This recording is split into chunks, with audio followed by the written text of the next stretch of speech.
Alright, now onto some flashlights. Here's my most recently put together white LED flashlight. It's consistent of 4 alkaline cells that are connected in series, which outputs a voltage of about 11.5 volts in total. And I'm reusing this microwave PBA LED board as the emission source. And I have that connected in circuit here to the driver, consistent of the LM317 adjustable regulator. It's quite an efficient unit. It will not get, it won't even get warm to the touch, and it will last quite a long time. All I'd have to do is replace the alkaline cells once they have drained. And to turn it on, all I have to do is insert the connector here. As you can see, it's quite bright and luminous. Let me go ahead and turn off the light here.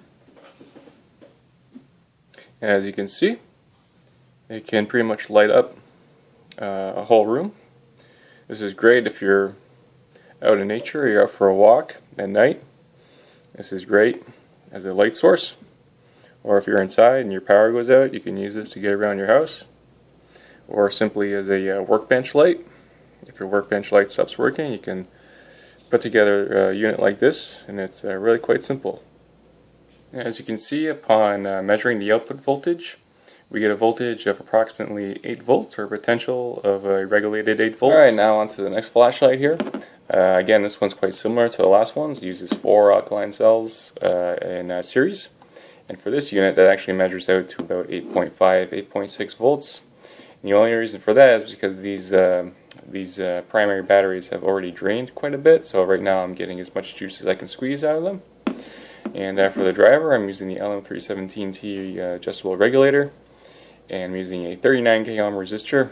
And again, I'm reusing a PBA white LED board that I got out of an old broken microwave. And currently it's on standby mode. So if I just take this one alligator clip here and complete the circuit to this one wire here on the side, it's a nice bright light here. Not terribly bright. It's actually quite decent, quite nice. You could use this as a small workbench light if you're just trying to get around your house through your cupboards when the power is out. This is great for that. So as you can see, upon measurement, we can measure approximately 7.5 volts as the total regulated output here. Alright, on to the next flashlight here.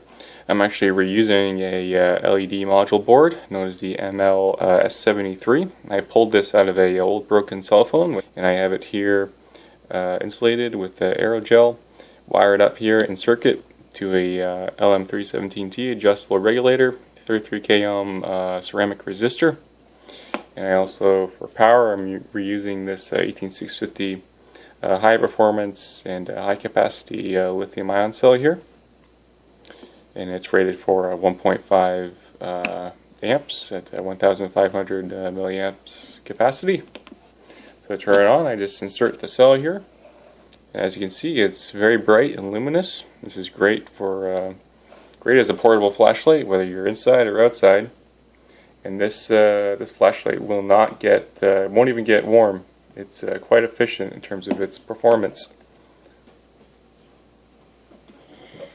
And there we have it. This is great as a workbench light, if you're out camping, if you're out hunting, power goes out. This serves just about every use as a flashlight. So the total output voltage in circuit reaches approximately 1.4 volts, which is quite efficient and very functional for this type of flashlight. Also, I can hack this flashlight by simply shorting out the adjustable pin and output pin. So it gets a lot brighter instantaneously when I short out the adjustable and output pin. And you see the voltage drops there to 0.1 volts. Alright, now as for this flashlight, I've actually shown off the circuitry in a previous video. But here I have it all packaged up nicely as a portable flashlight. And I've actually modified the circuit using one wire to reduce heating, and this improves the function and performance overall, and is quite efficient in terms of its operation. So this unit actually uses a driver consisting again of the LM317T adjustable regulator, using a 39k ohm resistor, and lots of wiring to back that all up. And here I have an 18650 rechargeable cell as the power source, and I have a circuit board here, which actually is the rechargeable side of the circuit here. I can plug in AC to DC here to the jack from the outlet, or I could recharge the battery using solar photovoltaics. Now I can switch the device on, and as you can see, it pretty much washes out my camera sensor there. That's quite powerful, and this actually is my most powerful white LED flashlight. It is very effective in its performance, and it is efficient. It will not heat up to any significant extent. It is 100% rechargeable. And there we have it.